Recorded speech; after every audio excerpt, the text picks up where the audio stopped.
नमस्कार मित्रों, आपका स्वागत है दशामा ज्वालामा शक्तिपीठ चैनल पर। तो आज हम मित्रों दशामा की छठी कथा करने जा रहे हैं, छठे दिन की, जो श्रावण मास में आती है। एवं अगर आपको वीडियो अच्छा लगता है तो वीडियो को लाइक और चैनल को सब्सक्राइब कर देना और बेल आइकन पर क्लिक कर देना, जिससे हमारी वीडियो सबसे पहले आपके पास आती रहे। और हम इसे धार्मिक वीडियो अब हर रोज़ इस चैनल पर अपलोड होते रहेंगे, तो सपोर्ट बनाए रखना। एक घर में कोई देवरानी जेठानी थी। उनके कोई संतान नहीं होती थी। वे मेहनत मजदूरी करके पेट पालती थी। नेम धर्म व्रत पूजन कुछ भी नहीं करती थी। एक दिन दोनों सवेरे सवेरे गांव में आग लेने गई, परंतु किसी ने उनको आग नहीं दी। उस दिन गांव भर में दशामाता का पूजन था। दोनों खाली हाथ घर आकर एक दूसरे से कहने लगी कि आज तो गांव भर में दशामाता का पूजन है, कोई आग नहीं देता, तो अब क्या किया जाए एवं कैसे अपना पेट पालन किया जाए।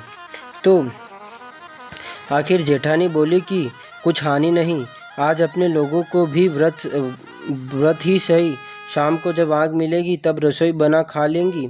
संध्या के समय जेठानी अपनी एक पड़ोसन के घर आग लेने गई। पड़ोसन ने उसे स्वागतपूर्वक बिठाया। जेठानी ने पूछा कि दशामाता का पूजन करने से क्या होता है।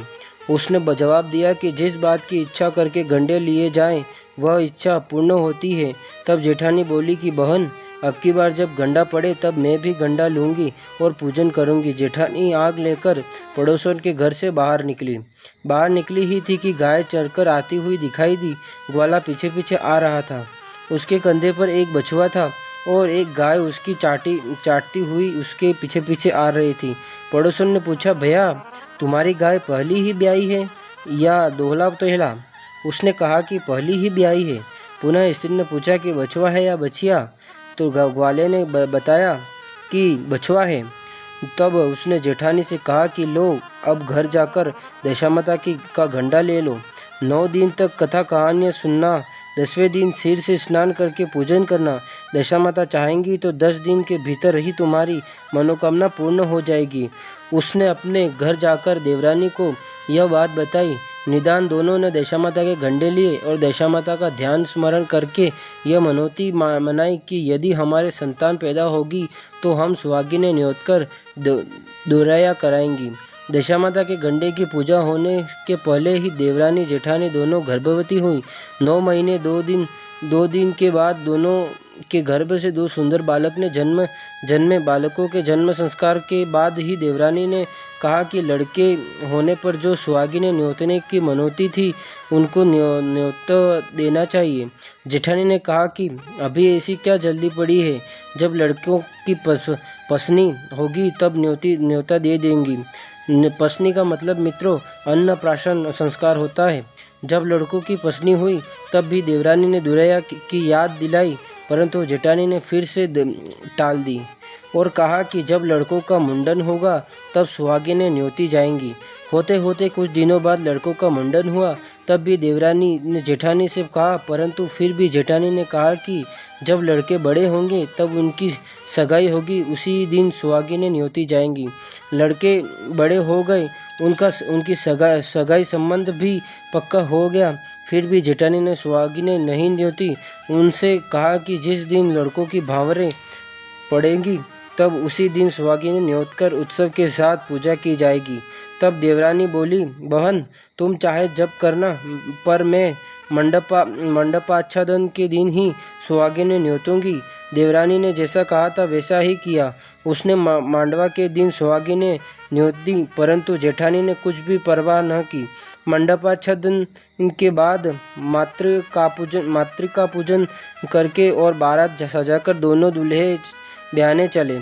जिस लड़के की माता ने मांडवा के दिन सुहागिनें न्योती थी, उसका विवाह बड़ी धूमधाम से सकुशल पूर्ण हो गया।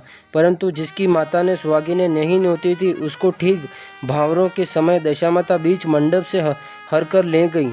दूल्हे को सहसा गायब होते देखकर वर कन्या दोनों पक्षों में हाहाकार मच गया। उसकी बारात खाली हाथ घर वापस आई, परंतु लड़की की माता बड़े संकट में पड़ गई कि अब यह अधब्याही लड़की किसके घर मंडी जाएगी। पास पड़ोस की चतुर स्त्रियों ने लड़की की माता को समझाया और ब्याह का जो सीधा सामान बचा हुआ था उसे उसी लड़की के हवाले कर दिया। लड़की मांगते भिखारी लोगों को श्रद्धाव्रत देने लगी। एक दिन एक साधु तीर्थ यात्रा करता हुआ उसी गांव की ओर आया।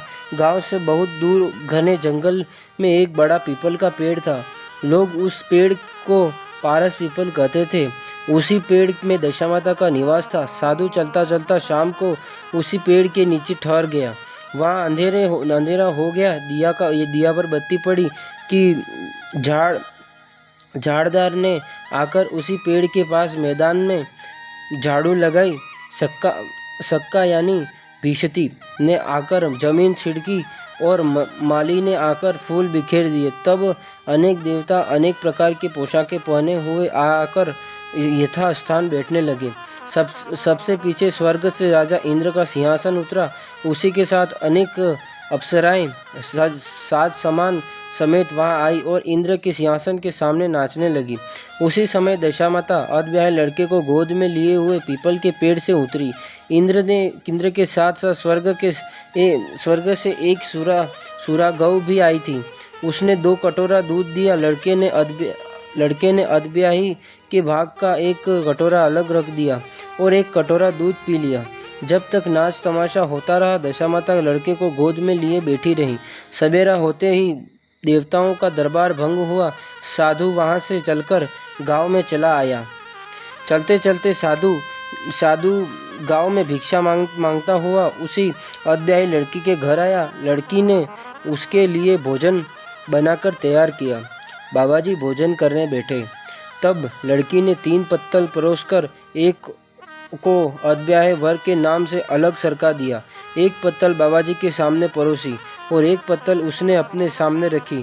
बाबाजी ने अपने आप ही कहा, वाह, जो बात वहाँ देखने में आई थी वही बात यहाँ भी देखने में आई। लड़की ने पूछा, क्या कहा बाबाजी? बाबा ने बात टालते हुए कहा, हम बैरागी लोग हैं, अनेक बातें कहा करते हैं। तुमको इन बातों से क्या प्रयोजन? तुम तो भोजन करो और भगवान का भजन करो। लड़की हट कर गई।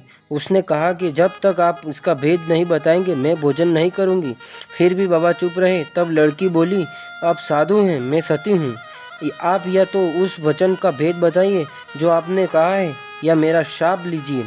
तब बाबा ने रात का सारा हाल उसे बता दिया। अंत में उसने बाबा के साथ उस पीपल के पास जाना निश्चय किया। बाबा आगे आगे चले, लड़की उनके पीछे पीछे हो चली। बाबा लड़की के पारस पीपल के पास छोड़कर चले गए। जब संध्या हुई तब नित्य की तरह झाड़ूदार ने झाड़ू लगाई, सक्का ने जमीन छिड़की, माली ने फूल बिखराए। राजा इंद्र आए और परियों का नाच गाना होने लगा। उसी समय दशामाता पीपल पर उसे उतरकर दरबार में बैठे। लड़के ने सूरा गाय से दूध लिया और उसने अधब्याही का कटोरा अलग रख दिया। ज्यों ही अपना कटोरा मुंह से लगाया त्यों ही लड़की कटोरा हाथ में लेकर वर के सामने आ गई। वह बोली कि अपना भाग लेने के लिए उपस्थित हूँ और जो आज्ञा दी जाएगी उसको सेवा करूँगी। तब वह बोला कि मैं इस तरह हमको नहीं मिल सकता, मैं दशामाता की सेवा में रहता हूँ। अभी मुझे दरबार में जाकर उन्हीं के गोद में बैठना होगा। यदि तुम मुझको चाहती हो तो दशामाता को प्रसन्न करके उनसे मुझको मांग लो, तब मैं तुम्हारा हो सकता हूँ। लड़का दशामाता की गोद में जा बैठा। लड़की अप्सराओं के साथ नाचने लगी। जब सवेरा हुआ तब दशामाता ने कहा कि यह नई नाचने वाली लड़की बहुत नाची है। उसे बुलाकर उन्होंने कहा कि मैं तुमसे बहुत प्रसन्न हूँ, मांग लो जो कुछ मांगना हो। लड़की ने दशामाता से वचन ले लिया कि जो मांगूं सो पाऊं। तब उसने दौड़कर अपने पति को पकड़ लिया और कहा कि मुझे यही चाहिए। दशामाता ने कहा, तूने मांगा तो बहुत, परंतु मैं वचन दे चुकी हूँ, इस कारण तेरा वर तुझे देती हूँ। राजा इंद्र ने पूछा कि भगवती, यह सब क्या भेद है, जरा मुझे भी बताइए। तब दशामाता बोली कि यह लड़का मेरे ही वरदान से पैदा हुआ था। इसकी माता ने मनौती मांगी थी कि जब लड़का पैदा होगा तब सुहागिनियों को न्योता दूंगी। परंतु उसने आज तक अपना वचन पूरा नहीं किया। इसी कारण अपने दिए हुए बालक को विवाह मंडप से हर लाई थी। यह इसकी अदब्याही स्त्री है, परंतु पतिव्रता है। इसी कारण यह देव समाज में पहुंचकर मुझसे अपना पति छीन लिए जाती है। दशामाता के वचन सुनकर इंद्र समेत सब देवताओं ने वर कन्या के ऊपर फूल बरसाए।